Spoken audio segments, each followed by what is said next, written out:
Welcome to another episode of the magazine. Today we're here with Tim Weisberg. Welcome, Tim. Welcome to the show. Thanks for having me. So I see from your vast resume that you have a lot of background, a lot of experiences.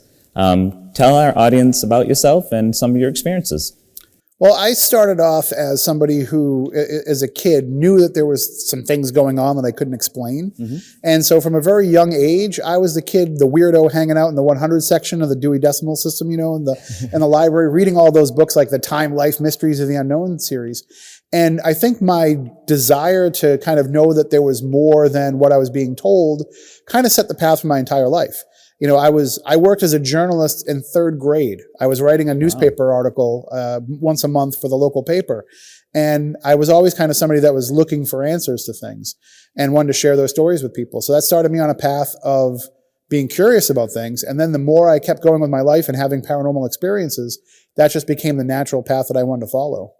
Well, we're going to get into that. Let's tell you. That's great. So what do you do locally here right now? So in terms of the paranormal, I am somebody who, I look at myself as a researcher and a disseminator of information when it comes to the paranormal. Okay. Other people will call themselves paranormal investigators. I go out and do investigations, but it's not what I do all the time. I'm more somebody that would rather talk to the investigators and learn from them and then be able to kind of pass on that knowledge to others. Mm-hmm. So I look at that as kind of my job. I'm almost like a documentarian using radio and podcasting as my media. Okay. What drew you to this? All the things that happened to me over the course of my life growing up, they were never really profound enough for me to say, I need to dive into this full steam. It was when I was a teenager and my aunt and uncle owned a haunted house in the Bridgewater Triangle. And I was staying over their house, and there was a night when it was just myself and my cousins, and my other aunt was babysitting us, and we heard this slam, slam, slam going on. And through the course of checking it out, it finally got to the point where we were watching these bulkhead doors to the basement just slamming up and down when there was no wind. Wow. And that's when I looked at my cousin, and he said to me, he's like, yeah, my house is haunted.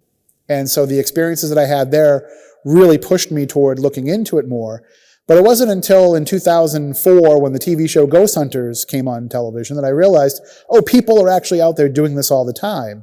And so then I started really looking into it more as a hobby more than anything. And then in 2006, I got the chance to create the Spooky SouthCoast radio show, and then it just took off from there.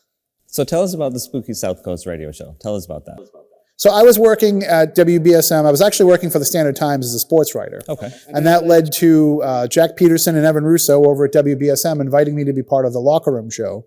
And my role was supposed to be coming on once a week for 5 minutes to talk about pro wrestling. Okay. Because that was very big at the time, and I was writing a newspaper column about it. And after a while, I turned into a co-host. And then at the time, Pete Braley was running the station. And he reached out and he said, we would love to have you come on and do a show of your own if you'd be interested. And I said, well, I'd love to do a show about the paranormal. And he said, you mean like ghosts and aliens and stuff? And I said, yeah, that stuff. And he's like, well, when do you want to do it? I said, well, the only time on my schedule is Saturday nights at 10 o'clock. So he said, that's perfect, because that's radio graveyard. There's nothing else on at that time. So I went in there with my friend Matt Costa, and we learned how to run everything. And we started doing that program, and now here we are about to celebrate our 17th anniversary on the air. Wow, that's great. It really has turned into, it started off as a little radio show that we thought we'd be happy if we could get, 10 people besides our families to listen to. Mm-hmm. And if we could make it 6 months, we'd consider ourselves lucky. And instead it grew into this community, and and now we look at the paranormal field around here, and it's a connecting thread amongst everything. There's paranormal groups that started because of our show. There's relationships that started because of our show. Mm-hmm. And it really has kind of formed a network of people. When we started this show, there was maybe 5 people around here that we could talk to about the paranormal. And now there's hundreds, if not thousands. So talk more about the paranormal. There's a very strong presence. You've said even in Town Hall here that we're in. I think that any place has the potential to be haunted, but certain factors make it so that we can perceive it. And so I think the energy that we leave behind is always going to be there. I don't think that every ghost is a dead person. Mm-hmm. I think sometimes ghosts are created in a different variety of ways. Sometimes it could be just the energetic resonance left behind of a person. Sometimes it could be something we're creating with our own minds. If you walk into a place and you say, man, if any place could be haunted, it's this place, and everybody comes in there and puts that kind of energy out, it could end up becoming haunted. And so that will kind of factor into a lot of these famous haunted places. But I see it as something that is really just part of the natural world that we haven't come to a full understanding of yet. So as a child, you said you were at your cousin's house and that was a haunted house and you had all that activity.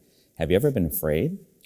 There's been maybe one time that I could say I was honestly afraid, and it wasn't so much because of the ghosts. Because I always thought that when I first encountered this while I was looking for it, that was going to be the deciding moment for me of how far I would go. And it was told to me that, you're going to have that moment that you're either going to decide to run toward it or run away from it. And I became a run toward it person. And for the most part, that's never served me wrong. But when we were investigating at Fort Tabor in Battery Milliken, and we had permission, kids, don't go there without permission. We had permission to go there. And we were in this middle area of this underground tunnel. And we heard this sound that sounded like the roof was caving in on us.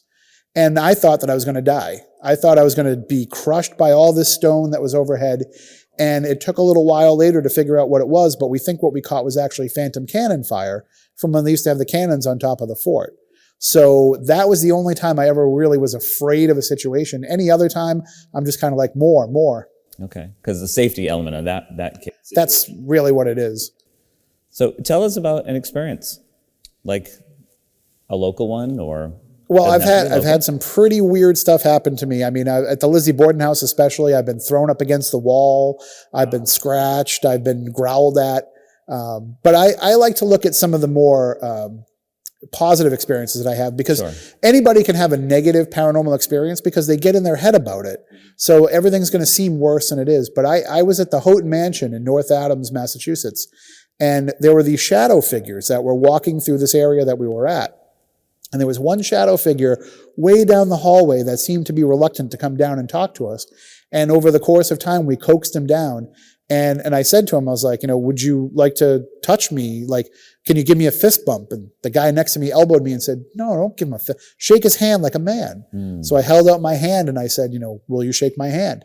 And this shadow figure, which is just a dark, shadowy, humanoid figure with no defining features, he reached out and grabbed my hand with his hand and started pumping my arm up and down in a handshake motion. And I'm not afraid to say at that moment, I just started crying, because to me, that became the personal human connection that I needed for this stuff, to stop being the guy running into haunted places and being like, where are you, ghosts? Come on out, ghosts. Right, I became somebody that really realized that, for lack of a better term, ghosts were people too. And that was a connection. It really was. And it served me well ever since then.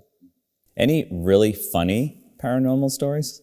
Oh, there's one that I probably can't tell on TV. We've had some very interesting experiences. One was at the Murdoch Whitney house in Winchendon, Mass. And this is a house where they have a lot of antiques. And in the basement, they have this clawfoot tub.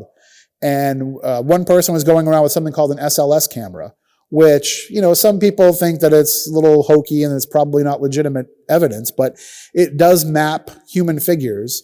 And maybe if there's a human figure that gets mapped, but there's nobody standing there, it might be a ghost. So I don't really rely on that. I look for it to be interactive with me. And in this particular case, in this tub, there was a stick figure that was sitting in the tub that showed up on the screen, kind of relaxing like I was taking a bath. And my friend standing next to me was like, oh, are you taking a bath? And as she got cutesy with her voice, he started putting his hand and started washing himself under the water, and except he wasn't quite washing himself. And every time I show anybody that video, I say, can you tell me that I'm wrong and maybe I'm misinterpreting this? And everybody says, no, that's exactly what you're saying. Well, that must have been quite the interesting experience there. That's when I said to myself, maybe sometimes these ghosts need private time. Probably do. So what if someone, who's watching here feels like there might be a ghost in their house? What do they do?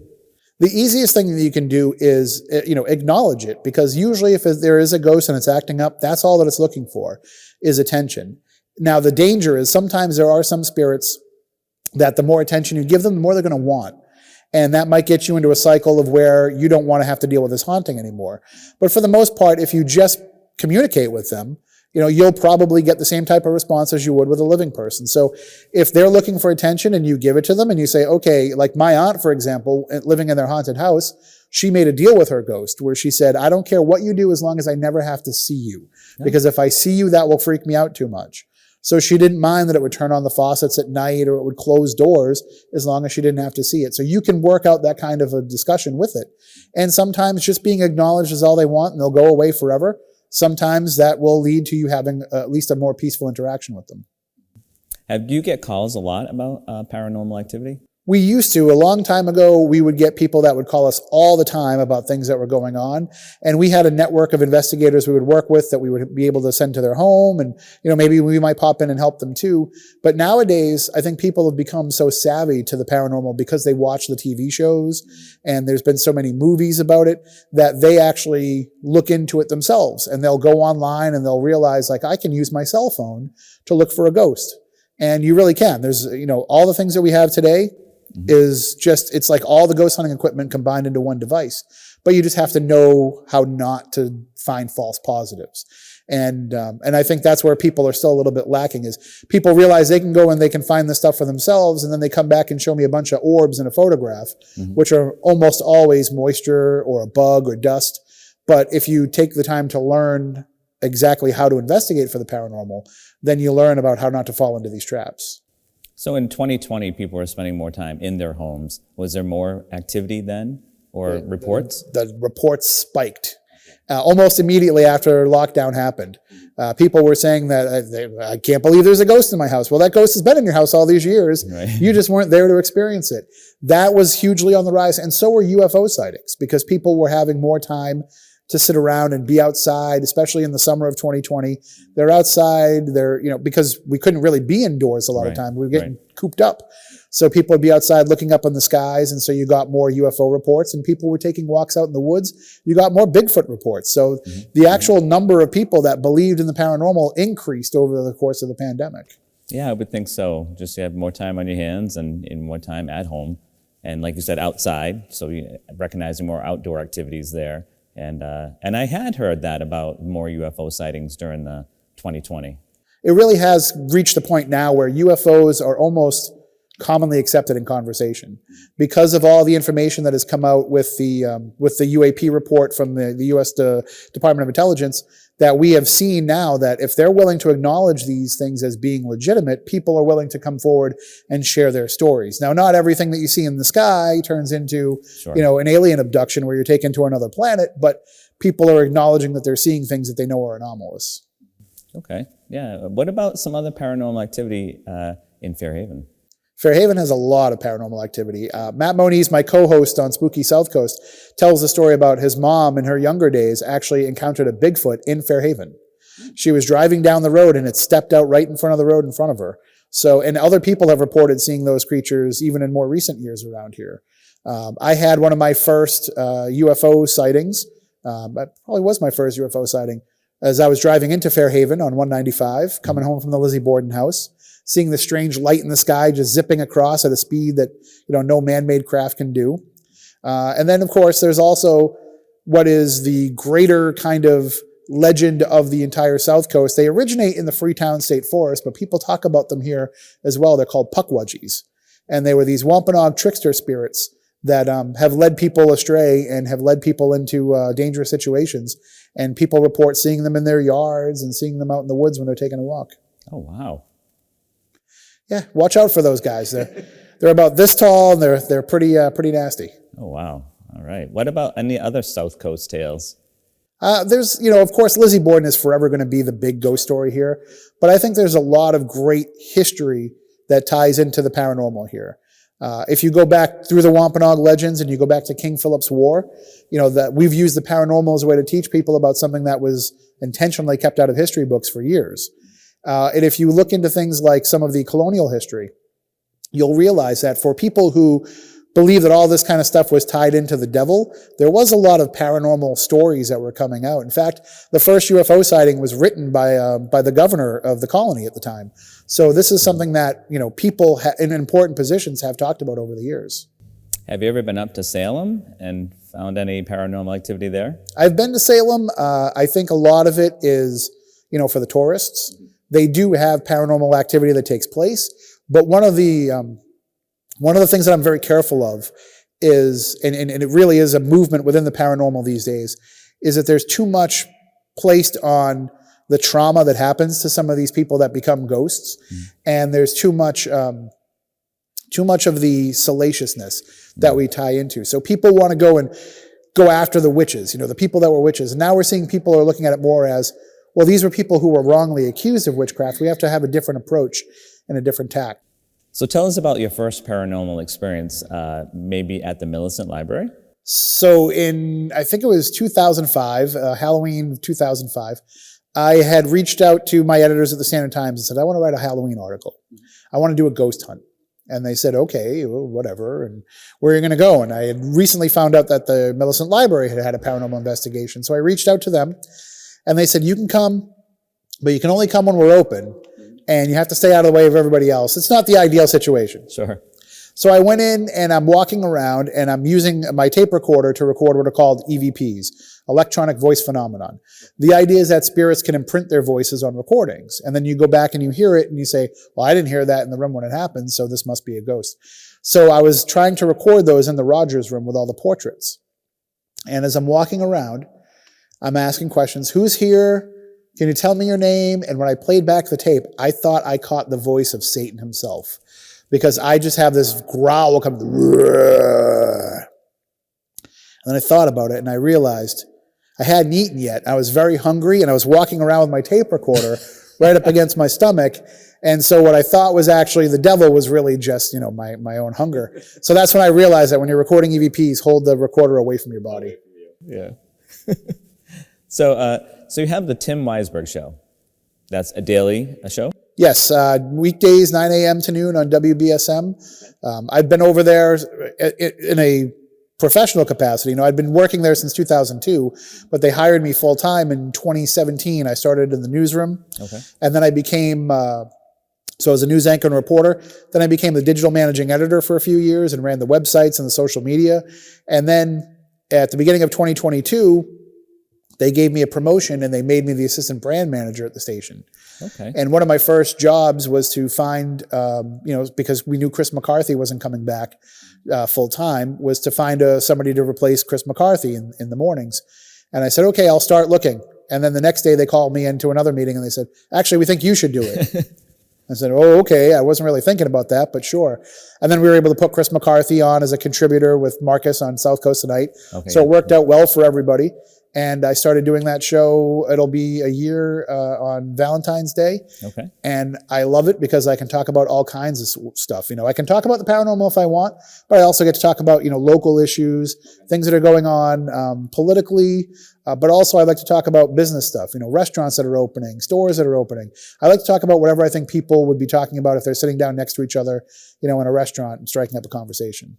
Oh, that's great. So anything really topic for your daily show. Yeah, I don't hold back. We've spent days where we talk about, remember going to Cinema 140? What were some of your memories of that? And of course, sandwiches come up a lot because my sign off every day, I use a line from Warren Zevon.